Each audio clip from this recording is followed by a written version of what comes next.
Hello, everybody. We're going to continue on with Chapter 2 of our week this week. Based on our previous Chapter 1, we're going to continue with the history of e-discovery and go through some of the expectations you're going to be faced with this week for Chapter 2 or Week 3. So we've got a quick video that shows you some introductory sort of styles and what an internal of the Computer Forensics Laboratory would look like. Boston PD put this out, so check out Boston's Police. That shows you a little bit of some of the tools they use, what the internal would look like, and how they basically go about their day-to-day operations. It's only about 3.5 minutes long. Pretty interesting, not a bad video to just sort of check out and keep an eye on. Because it's always going to change. New devices and techniques are going to come out. So it's always really awesome to see this stuff in person. So real quick, we're going to check out your Project 2-2, which is to download the case. If it says FTP, that's for local. Don't worry about it. It's online anyways. Use the FIRAC method to examine it. The document US versus Phillips. You'll find that on our Google Share Drive that we set out earlier. If you've already got all the files, you've got everything you need for Project 2-2. Discussion 2 is going to be where you choose your own case to run an analysis on, using that FIRAC framework: facts, issues, rules, references, analysis, and conclusion. Your post should be about 300 words long. We're looking for a brief report, not hugely detailed. Don't try and make it as long as a case report, say like the one that's mentioned in Project 2-2. All we're looking to do here is just gain an understanding of some of the interesting cases that are out there. You share something somebody else is going to find interesting, or somebody else is going to share something that in turn you find interesting. All right, so your initial post should be done by Thursday and your reply by Sunday. So don't forget those. All right, if you get it done early, great. That means more people can respond to you and you can respond to them, and you can get credit for your reply, which needs to be done by Sunday. We're on a Saturday to Sunday schedule, so don't forget about that. Chapter 2's review questions will unlock the Chapter 2 quiz. Okay, so make sure you go through 2. You can take as many times as you want. Chapter 2 quiz is only a one-shot, one go. With that, we'll move on to our Chapter 2 PowerPoint. So, a brief history of e-discovery is what we're going to go through.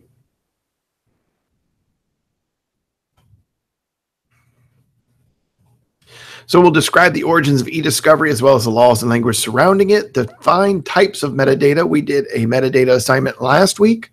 Describe e-discovery from a civil and criminal standpoint. The FIRAC legal analysis method to read a case.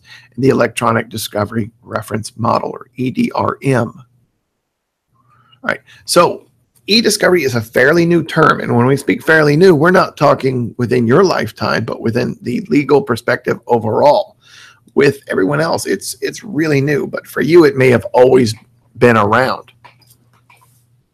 So storage of media available today was not available decades ago. If you think about it, 5 years ago, they had some solid state drives, but they are very, very rare. Back up in time, 10 years ago, USB drives were very expensive and very hard to come by. Evidence presented in the forms of reams and computer printouts. That's what it used to be done. Stacks of paper was hard to go through. It was physically hard to search. You couldn't find anything. You had to read it, highlight it, bookmark it, page mark it, earmark it, something. So that's where they lived in the past. Moving forward to the CFAA, Computer Fraud and Abuse Act, started in 1984, was Counterfeit Access Device and Abuse Act. 1986, they adopted the Computer Fraud and Abuse Act as the addendum to the 1984 Counterfeit Access Device Abuse Act, which detailed out certain terms like computer abuse, which was using computers or related services to steal or modify data. In 1996, they added yet another one that covered extortion and threats, harm to a protected computer. In 2001 and 2006, they made changes to the U.S. Patriot Act and instituted the U.S. Patriot Act. The Identity Enforcement Restitution Act of 2008 made another addendum to protect victim and perpetrators on the same state, the physical state, not digital state. So it also allows victims of identity theft to seek restitution or some sort of monetary restitution for problems that occurred during your victim of identity theft. So also going back in time, Telnet and FTP. The main downfall of Telnet and FTP is that they send everything over plain text. So as you're going through everything and you read and you look and you send commands to the server, it's all being captured because it's all plain text. There's no encryption needed for Telnet and FTP. They were never designed to be secure because they were supposed to be obscure.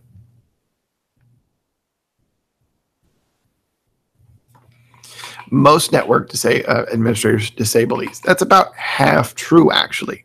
Most network administrators don't disable them. They still use them. Carnegie Mellon University estimated that the increase in computer intrusions increased 500 times between 1991 and 1994, where in 2017, book was published in 2014.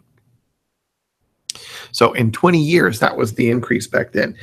Looking at any increase now, that curve is still the same. It's increasing every year. Early in the internet, hackers broke into networks just to show that they could. And defense attorneys argued that data was only copied, so it was never officially stolen. It didn't disappear from the server. They just made a copy of it. It became a whole tangible, intangible evidence problem. Tangible means you can physically put your hands on it. If I walked up to you, took your phone in my hand, I officially have possession of it. I officially stole it. But if I take a picture of your phone, if I image your phone, did it leave your possession? Is it really gone? Is it really stolen? And that's when this Computer Fraud and Abuse Act helped define that. So a protected computer is one used by a financial institution or government agency, or is used for commerce or communication. So it doesn't have to be just a financial institution or government agency. A protected computer can actually apply to multiples. But when we talk about federal laws are actually defined in very clear and plain text. Even though it's legalese or legal talk, it's still plain black and white text. It has to be defined.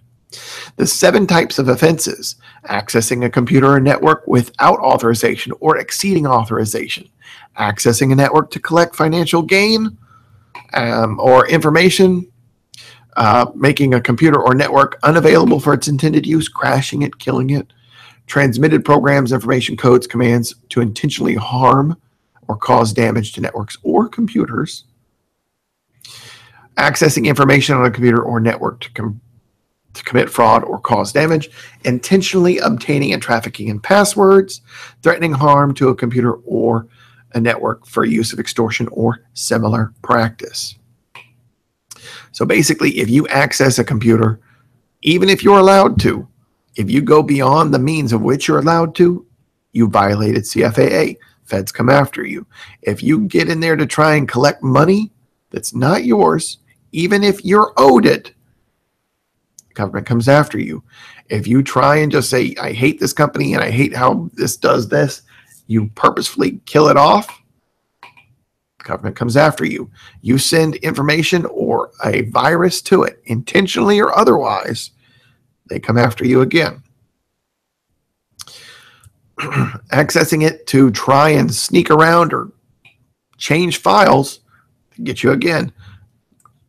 Either shoulder surfing, putting in keyloggers and getting passwords, sending it, selling it, again, Computer Fraud and Abuse Act. Threatening harm to a computer or network, or extortion. Extortion's a weird one because it can be so multifaceted. But again, government comes after you. So we look at a small timeline here. Computer Fraud and Abuse Act, e-discovery terms, U.S. Patriot Act, the HIPAA rulings, and e-discovery goes mainstream. The electronic data interchange was created in the 1970s to make exchanging information easier. It's only been easier since then. It was supposed to automate things and make things sort of paper. Now it's gotten a lot better, especially with OCI stuff, or OCR, optical character recognition. Value-added networks, VANs, not to be confused with VLANs, help send those documents from one section to another, either through ISP, programs, software, cases in the court systems are also very prevalent with the whole value-added networks. It's supposed to be privatized and set in a secure manner. The ANSI X12 is the EDI format. That's just basically text. The Sarbanes-Oxley Act and Health Insurance Portability and Accountability, or HIPAA, is what it's commonly known as. It's basically saying HIPAA pertains to all of your private, confidential patient records. And if you think about it, your patient records hold a lot of information: social security number, insurance, street address, phone numbers, first name, last name. It's got practically everything you need to be a prime candidate for identity theft. So on top of that, corporations are required to hold on to email and digital records for 5 years and must be able to turn those data over when requested by the courts through subpoena or other means. Patient medical history, even though it's protected, can become court documented.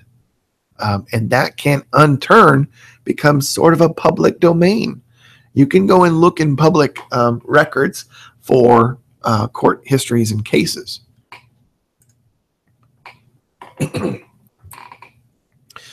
In 1997, the first discussion turned into a major law using e-discovery. It became popular in civil litigations around 2001 and has since grown. Metadata Encoding Transmission Standard, or METS, is how we basically store stuff or code stuff for a digital library. Maintained by the Library of Congress, they can be found, profiles for this, basically all metadata can be found in everything digital. Even the operating system holds a little bit of metadata to make search indexing faster. So we've got 5 categories: from descriptive metadata, which basically lists the external descriptive, what's there, what is the metadata, what is the document type. Administrative says how it was created, stored, who accessed it, if there's any intellectual property rights. The file groups will show what type of file it is. Even though the file extension tells you it's a .doc or .pdf or .jpg or TIFF, it will still show it in metadata. So if somebody decided to make it like, say, passwords.txt, and they put all their passwords in it, then they decide to hide it by changing the file extension to JPG, that the metadata still holds it as a JPG file group. So as an investigator, you would say, oh, well, this is supposed to be a JPG. So you'd make your copy of it, then manipulate it and test it. See if your theory holds true. If just renaming it to JPG releases that file so you can see it. Structural map is the navigation, and behavior deals with any executable portions of documents. The operating system metadata also holds true for network operating systems. It basically keeps track of the hardware ID and when the file was modified, accessed, or created. Network operating systems and operating systems can show a detailed listing to an extent, depending on the operating system, is how many times it was accessed, who accessed it when they logged in and created that profile to access it. And in civil cases, metadata is captured and not the operating system or network operating system. And that's sort of true and sort of not true, depending on the case. I would say that's definitely the case. Metadata is used for organizing the discovery process. So you can say all PDFs are going to go over here. That uses metadata to help that organization. Deleted information can be accessible, but you have to go through an extra step. So it's not when we talk civil casing, not very oftenly done unless they just happen to have the license hanging around, or there's somebody knowledgeable in forensics and is able to recover that deleted data. A good case of this is when we look at your assignments that you turn in here. We can actually view the metadata as who the author is and who the last person to access it was. So if Steve takes a document, makes it, and does his homework on time, but Clark comes in and he says, I didn't do my homework. Can I see yours? And he copies it. I can see that Steve created it, when he created it, how long it took him to create it. And then I can see that Clark then became an editor or contributor to it. And I say, well, wait a minute. These not only are the exact same, so we can say, oh, it's a copy and paste, but we can also say this person just took the exact document, put their name on it. So there are poor perspectives that affect how people approach e-discovery. The legal professional understands the law, but maybe doesn't understand IT. The e-discovery professional comes from a corporate background, maybe doesn't have a legal background or an IT background. The digital forensics professional understands pretty much only the digital aspect of it, how to retrieve forensic documents, software, procedures, understandings. Whereas the IT professional doesn't know forensics, doesn't know e-discovery, and doesn't know any law parts of it. They may understand it, but they're not professionals in it either, though. So limited legal knowledge can exist with the IT professional. There's some with e-discovery and some with digital forensics, but the legal understanding is supposed to be in the legal professional aspect. Criminal e-discovery focuses on digital forensics or computer forensics. The catch here is they focus on evidence and holding that evidence without a question so that they can be submitted in court and used to convict criminals. Where we establish a timeline in order to corroborate people's locations and determine who had access, basically proving your case. The FRCP, or Federal Rules of Criminal Procedure, are applied with Rule 41, search and seizure, and how to get a warrant and suppress evidence and how evidence must be turned over. On top of that, the Fourth Amendment and Rule 41 ties directly to unreasonable search and seizure. It is not legal for me to come in and search you. However, it is legal for me to search the company or the corporate or the campus computers because it is a campus property. It is not your property. I can't take apart your laptop and search your laptop forensically to find evidence of what you may or may not have been doing. I can do that to the local computers here because it is technically college property.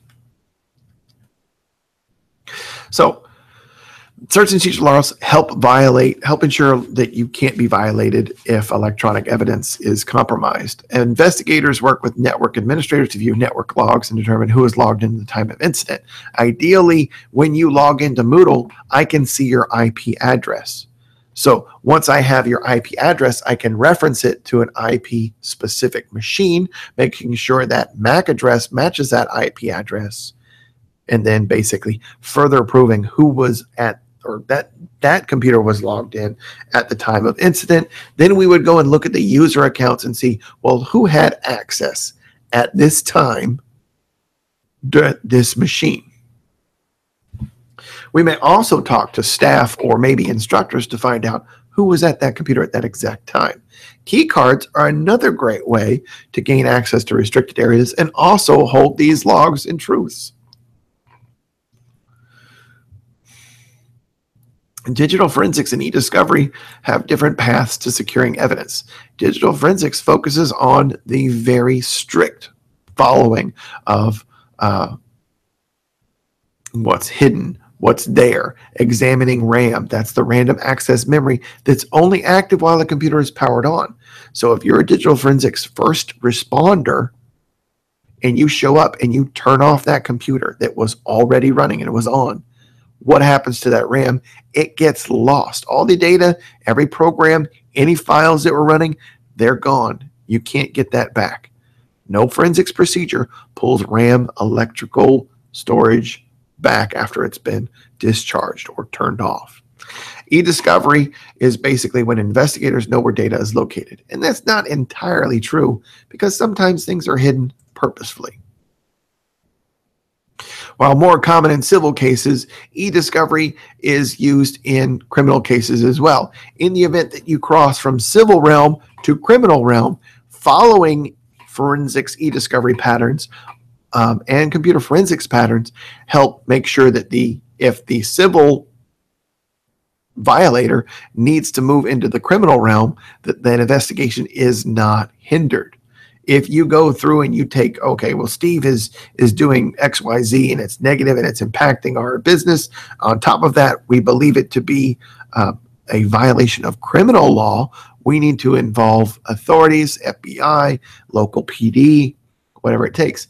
If you went in and you just altered that drive, altered that data completely to the point where you can't even be sure that it was Steve that did the bad action, then you can't really prosecute him, or you can try. It's just that the defense would have an easier time tearing down that case. So most of the time when that happens, they would either terminate or suspend the employee and call the police and make the police do the investigation if they believe something like that is done. If it's uncovered during your e-discovery process, that's a little different. But if you hold true to the right actions, that basically helps the prosecution of the offender. All right. Internal corporate investigations fall into civil rather than criminal. But again, that can always move over. A search warrant is not needed because, hey, the company, corporate environment, owns these corporate computers. So the catch here is your personal equipment. Remember we talked about BYOD, bring your own device. If you have a laptop or a smartphone, your employer does not have a right to search that. All right. If they believe that a crime occurred on your device, they would probably call local policing agencies and they would confiscate that based off of their Fourth Amendment procedures and search and seizure laws. But the same way a corporate environment or your manager can't pat you down, they can't search your laptop, they can't search your belongings. They can ask you to open your bag and move things around, but they can't physically dump everything out on a table, open up your makeup compacts, or open up all your cases and make sure that nothing's in it that can't be in there. They may make you turn out your pockets, but this is all voluntary stuff that may have clauses in your employee handbook, or you may have already agreed to them. So you need to check that if you're going to raise a stink to your employer. In the state of Texas, we're an at-will statement, which means they don't need a reason to fire you. Don't go up to them and say, you're violating my Fourth Amendment rights without exploring what you already agreed to let them do. If you feel like your Fourth Amendment rights have been violated, it's best to contact a legal attorney to verify that.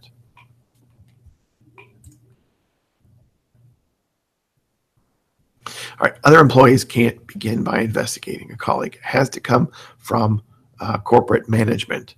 If criminal, like I said, criminal activity is discovered, then either management or corporate legal counsel will figure out who to notify and how to notify that authority. So with civil cases, there's a civil court and a criminal court. They may possess search warrants and procedures, and lawyers on both sides get involved. Some interesting cases to look at, including how the case and the cost burden on e-discovery, is the Zubalak case, the Rowe Entertainment versus the William Morrison Agency, where they determined there are 7 factors to determine the cost shifting. The extent to which the request is tailored, the availability of the information, the total costs of production compared with the amount in controversy.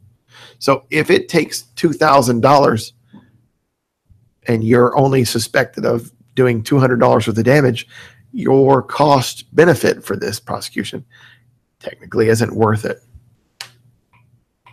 Don't forget, you've got to include legal fees, court filing costs, lawyer costs, any costs for anything else. Total cost for production compared with the resources available to each party. Each party's ability and incentive to control costs. The importance of issuing a stake in the litigation and the benefits to both parties obtaining the information. So where it comes for IT personnel, and the challenge is reading case law. A lot of IT personnel don't understand case law, and that's exactly why this course is here. Understanding what issues are relevant, understanding that the court cases are constantly changing. As technology increases, the case law, state law, federal government law is always behind it, so it's not cutting edge. This book uses the FEARAC method to help you with that, which stands for facts, issues, rules, references, analysis, and conclusions. So when you go through and you look at the example on the Google Share Drive, it'll show you the highlighted sections, and it supposed to help you make it easy to read. So again, facts are going to determine the actual facts. They're going to answer the who, what, when, where, why, and how. Issues behind the case are basically what needs to be considered. What do you need to think about when detailing and going through this case? Rules and references. What other cases are used? Referencing case 402.5, referencing information from other applied rules to similar cases can also be a good jumping off point there. Analysis is applied to the facts and rules that were presented. And the conclusions is what is the conclusion drawn from the actual report. In the report we do for our 2-2, it's all drawn out. All you have to do is highlight the methods. The discussion 2 is where you're actually going to find and make your own FEARAC reference. The EDRM, or Electronic Discovery Reference Model, shrinks large amounts of data down to a manageable scale. Created by George Sosa and Tom Geldman in 2005, it's a roadmap for how to handle evidence. They use it in the business and legal communities, and it's helpful in reducing the volume of information to what is relevant. It comes in 9 stages. And again, this is just a framework. If you were to use the EDRM for a project in your professional career or here your academic career, you basically would use this as a framework. And what I like to do is I like to make all of these paragraph headers. So I'd have 9 paragraphs at least. The catch here is some of these paragraphs are very similar. Review and analysis could be kind of considered the same paragraph. So maybe I don't end up with 9 paragraphs at the end, but I've got a great framework on how to do an outline and form together my document in a clear and concise manner. So like we talked about, 2 tasks can be a repetitive process. So collection and preservation are done in a loop is a great example. Processing and review and analysis are also done in a loop. Another great example there. So information management manages how a company organizes and manages that data. Governance is ensuring that it's managed correctly. And during that model, they decided that information management needed its own model. So there's a model within a model. The IGRM, and the Internet Information Governance Reference Model, was created. They basically are broken into 3 main groups: business users, legal, regulatory, risk management departments, and IT support staff. Privacy and security have also been added. With the EDRM, the identification stage starts with identifying potential sources of relevant data. It's hard to pull out relevant data because you could have terabytes, petabytes of information. But it's the duty to preserve that becomes the biggest requirement here. If you can't preserve the sanctity of that data, then what good is that data? So deduplication or dedupling is basically when multiple people have received the same email to compare it against multiple servers or identifying across different custodians. Custodian is the people that transfer one area to another, or granting access, or giving the file or document to said party. Preparation is restoring the backups or converting them, or basically your forensic techniques that give you data that you can do something with. Selection reduces the amount of data that will be sent to the opposing counsel. If you are dealing with embezzlement, it's probably not necessary that photos of their vacation, unless related, follow the opposing or go over to the opposing counsel.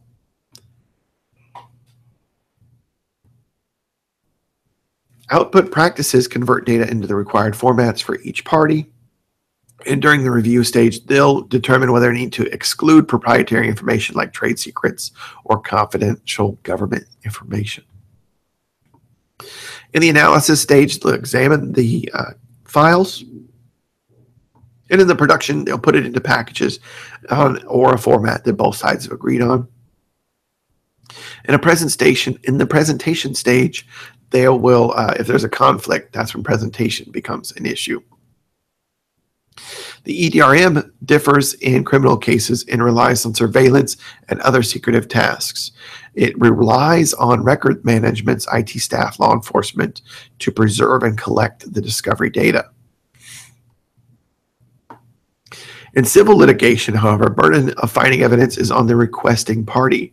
In criminal cases, after the law has been filed, it requires the prosecution to disclose evidence, even if not requested. There is no surprise witness or no surprise evidence in criminal cases.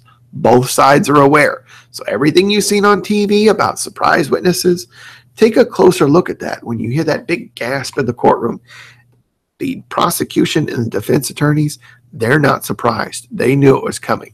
It's a surprise to people outside of the direct case representatives. So three main legal directives influence this disclosure. The Brady Doctrine required disclosure of all exculpatory evidence to the defense team.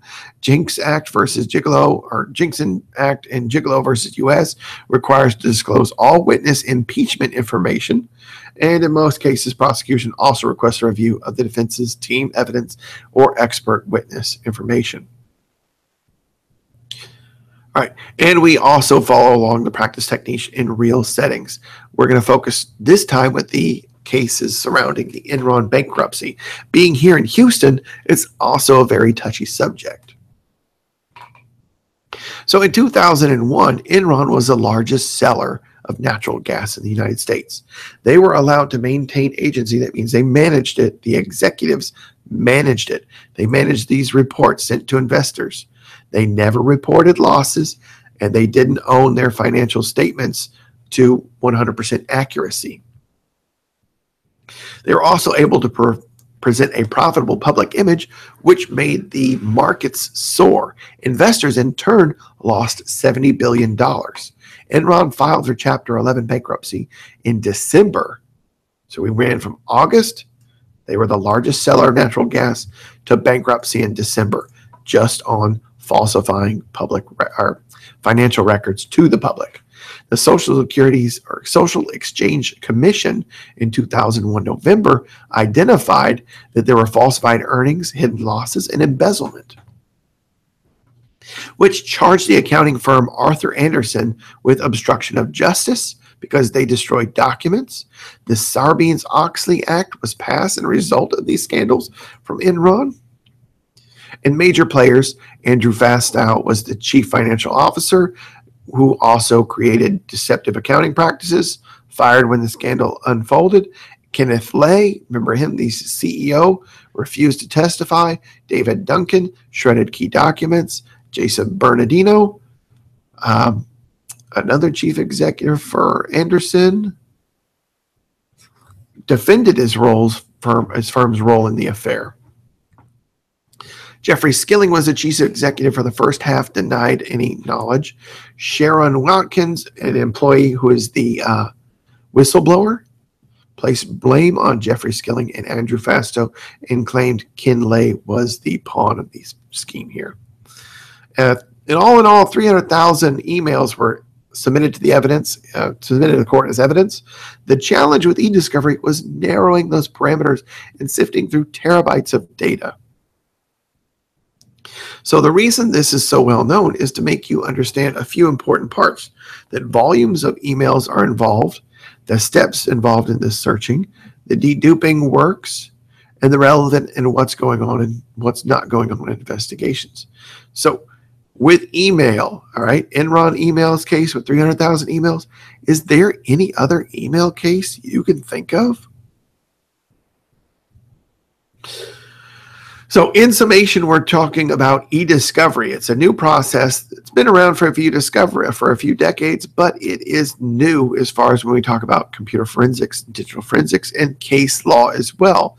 Computer Fraud Abuse Act was created as a criminal statute to address people who exceeded their privileges and caused damage to computers or networks. EDI was created to give companies an easier way to exchange information and have a standardized format. Metadata is the information about the data. The four main types we're talking about, or the four main perspectives, are legal professional perspectives, eDiscovery professional perspectives, digital forensics professional perspectives, and IT professional perspectives. But because the technology moves so rapidly, that law is pretty much behind it. So it's important to understand it and keep up with it as it continues to change. Don't forget facts, issues, rules, references, analysis, conclusions being part of your FEAR-Act. It's used for reading and analyzing case files. The EDRM is the accepted approach for culling massive amounts of data, and it's the duty to preserve data that digital custodians take all the precautionary measures they can to make sure that cases aren't destroyed or altered, or because the data can be deleted or destroyed. So that ends our presentation and our lecture. I'll see you guys again next week for Chapter 3.